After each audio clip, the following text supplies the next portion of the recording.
Over 300,000 women have worn these orange shorts and tank tops since 1983 while serving chicken wings to dudes pretending they're coming for the sports atmosphere. These women worked as waitresses in a restaurant that literally started as an April Fool's joke between 6 Florida friends thinking it would be hilarious when their stupid idea failed. Plot twist, it didn't fail. It made them millionaires. It's like texting your ex "I miss you" as an April Fool's joke and ending up married with a mortgage. These accidental geniuses invented an entire category of restaurants called breastaurants, and I swear I'm not making this up. Your kids will learn about it in business school. They went from one joke restaurant to 420 locations worldwide. They defeated a $22 million lawsuit from the US government using methods so ridiculous that Congress started laughing. They even started their own airline because why not fly when you're already selling chicken wings? Today they're filing for bankruptcy because of one little mistake, and it's probably not what you think. It's not because of cancel culture or whatever your uncle blames everything on, so buckle up, because this story is about to get more uncomfortable than your dad suggesting Hooters for your mom's birthday dinner. It is October 2025, and you are watching WiWiPEDIA. And holy orange shorts! We just crossed 10,000 subscribers. To all the new subscribers who just joined this beautiful disaster, welcome to your new favorite bad habit.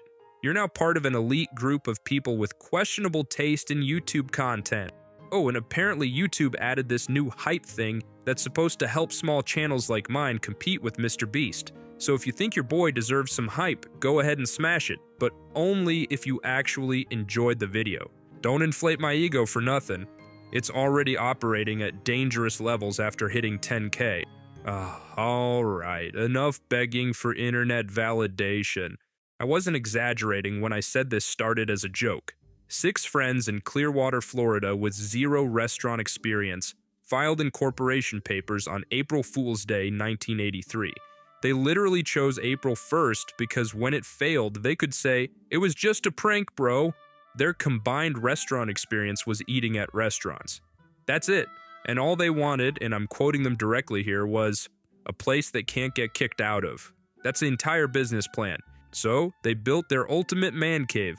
Cold beer, chicken wings, enough TVs to watch every sport simultaneously, and breasts. And no, not chicken breasts. I mean, you know, Hooters girls in orange shorts and tight white tank tops. In 1983, they found the perfect location for their terrible idea, a rundown former nightclub on Gulf to Bay Boulevard. This place was so cursed, it had killed more restaurants than Gordon Ramsay's reviews. But instead of running away like sensible humans, these madmen bought it on the cheap and built an actual graveyard with tombstones for all the dead restaurants that failed there before them. Meanwhile, co-founder Ed Drosty was conducting some very professional market research at a local bikini contest. He spotted 22-year-old Lynn Austin. This man walked up to a stranger at a bikini contest and said, "You're gonna be world famous with Hooters," which, out of context, sounds like either a threat or a pickup line that should get you pepper sprayed. But Austin actually believed this random guy's pitch. She quit her stable phone company job to serve wings for $5 an hour. Remember this woman's name because she's about to accidentally save this entire ridiculous operation. On October 4th, 1983, the first Hooters opened its doors in Clearwater. The first few weeks were about as successful as my dating life, which is to say, completely dead. But these 6 Florida men had a secret weapon. Absolutely zero shame and possibly a direct line to the luck gods. Ed Drosty kicked off their marketing strategy by squeezing into a giant chicken costume and running through traffic. But Drosty wasn't done. When a boat sank near Clearwater, normal people called the Coast Guard. Drosty grabbed spray paint and swam out to tag Hooters on the wreck. He literally turned a naval tragedy into free advertising. And remember Lynn Austin? She became Playboy's Miss July 1986. Suddenly, Hooters was in every teenage boy's hidden magazine stash across America. That's marketing money can't buy. Oh, and there's one marketing stunt coming that's so catastrophically stupid it ended in a lawsuit. But I'm saving that disaster for later, because we are still in the 80s now. By 1993, just 10 years after the April Fool's prank, They hit 100 restaurants and $200 million in sales. $200 million in revenue from selling essentially the same things every sports bar sells, with one difference: the uniform. Those orange shorts were generating millions per square inch of fabric. This explosive success spawned a legion of copycats with names that sound like a 13-year-old search history. You have Melons, Mugs and Jugs, and Knockers. The term breast-torrent became an actual business category. By 1995, Hooters claimed they were to wings what McDonald's was to burgers. And these copycats were the "we have McDonald's at home" of restaurants. I can hear you whispering behind your screen now, saying, this is going suspiciously good. What could go wrong? And that's a very good question, my dear smart viewers. By the early 90s, Hooters discovered that building a business on orange shorts might attract some, legal attention. Feminist groups looked at Hooters like I look at my credit card statement, with horror and disbelief. Lawsuits started dropping. The 1993 Minnesota case was particularly spicy. 3 ex-waitresses claimed the work environment was more hostile than a Twitter comment section.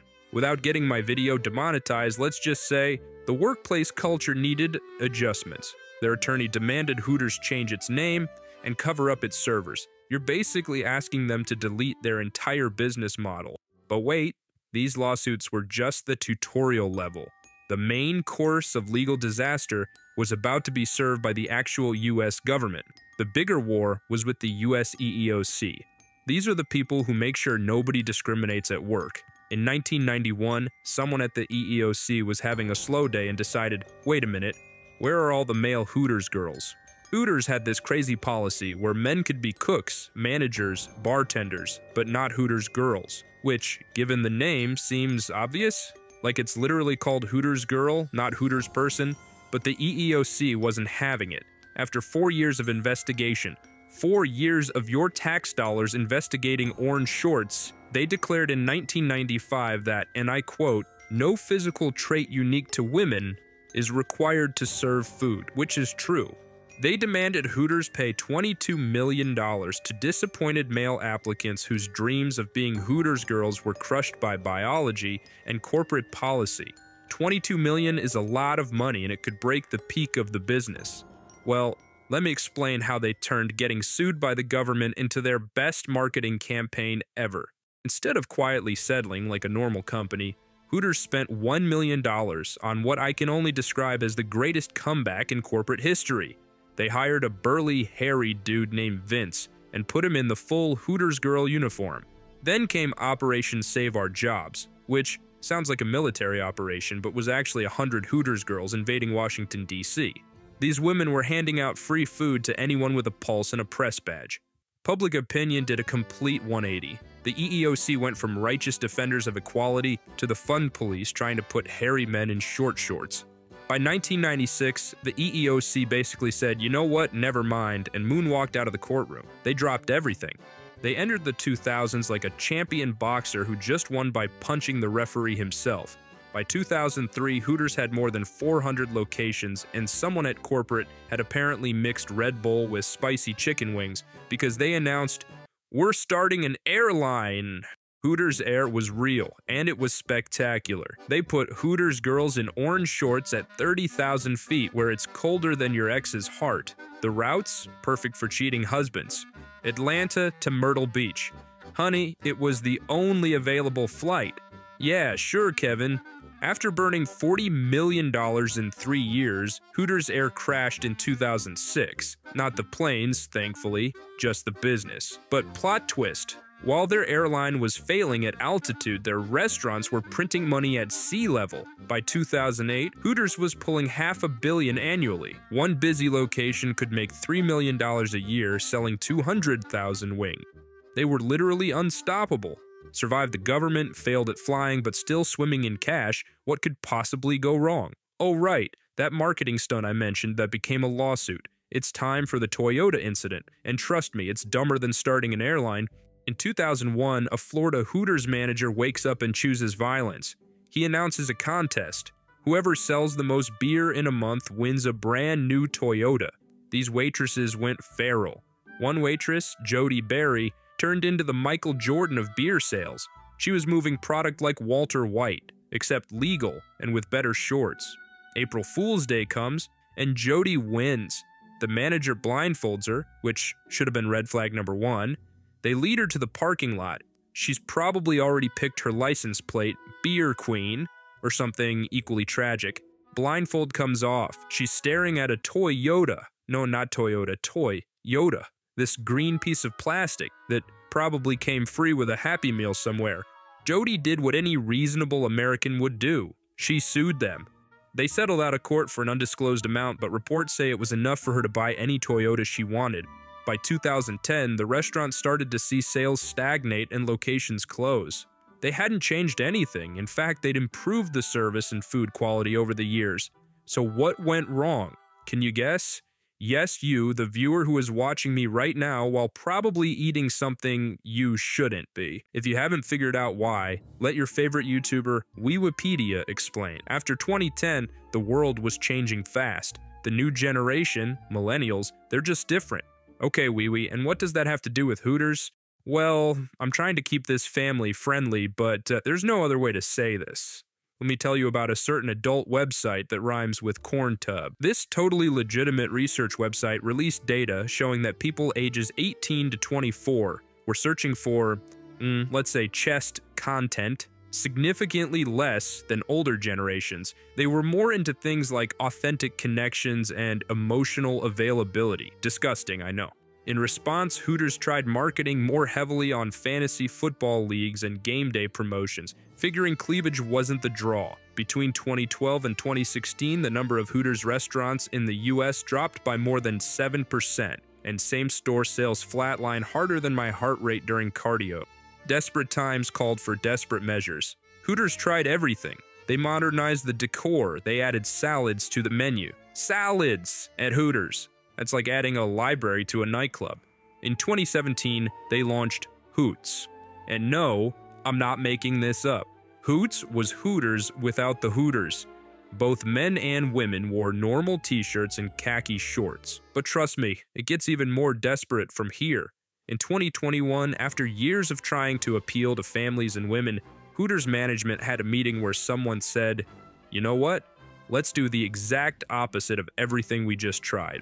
They introduced new uniform shorts that violated several laws of physics. These weren't shorts. They were a philosophical question about the minimum amount of fabric required to technically be clothing. The Hooters girls immediately went to TikTok. The videos blew up so hard that within 72 hours, Hooters announced the new uniforms were optional. Meanwhile, while Hooters was having their fabric shortage crisis, Buffalo Wild Wings quietly stole their crown as America's wing champion. How? By using this revolutionary business strategy called selling good wings. So here we are, 2025, and America's Gen X beloved Hooters is filing for bankruptcy. How did we get here? Surprisingly, the big reason is not what we mentioned before, although that played a role. The real villain? Private equity. Let me explain private equity like you're 5. Imagine your lemonade stand makes $10 a day. Private equity comes in, buys your stand with borrowed money, then makes you pay back that loan from your $10. Now, you're making $10 but owe $15. Congratulations, you're broke, but they're rich. That's private equity. In 2019, they blessed Hooters with $376 million in debt. Debt from literally just existing under new ownership. Then, inflation showed up like an uninvited relative. Wings became more expensive than therapy. Beer prices jumped higher than a cat seeing a cucumber. In early 2025, exactly after their 42nd anniversary, Hooters filed for Chapter 11 bankruptcy. Happy 42nd anniversary, here's your bankruptcy papers. Now, Chapter 11 isn't we're dead bankruptcy, it's give us a minute to figure this out bankruptcy. Think of it like hitting pause on a video game when you're about to lose. Here's how it works. The judge basically becomes your financial therapist. The company keeps running, wings keep frying, orange shorts keep, shorting? But they get to pause their debt payments and sell stuff to raise cash. As of mid-2025, about 200 US restaurants and 60 international locations will remain open, so loyal customers can breathe easy, the orange shorts aren't going extinct. And you know what? This whole Hooters disaster has inspired me. I'm opening my own restaurant. Introducing WiWings. Where the wings are mid, the service is questionable, Instead of orange shorts, our servers wear full winter parkas and ski masks. Because mystery is sexy, right? Our signature feature. Every table has a screen showing my subscriber count in real time. When it goes up, you get a free wing. When it goes down, you pay me emotional damages. Speaking of terrible decisions, hit the like button if you think WiWings would outlast Hooters. Drop a comment with your terrible restaurant idea. Best one gets, absolutely nothing. Because I'm broke. But I'll heart it, and that's basically currency in 2025. Oh, and don't forget the hype. And if YouTube recommended this video to you, congratulations on having an algorithm that hates you as much as it hates me. Subscribe so we can suffer through more corporate disasters together.